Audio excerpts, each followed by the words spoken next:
yeah, you have to just, here it is. All right, yeah.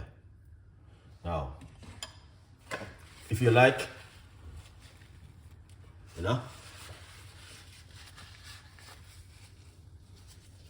All right, now if you like to, you see, you can also put a little bit of cayenne pepper in it. Just a pinch. Use all the bit of the knife like this and put it on it like this. And just give it a little mix like this. Cayenne pepper. All right, yeah. All right, I hit that. I'm not gonna hold up on the time this morning, but I hit that.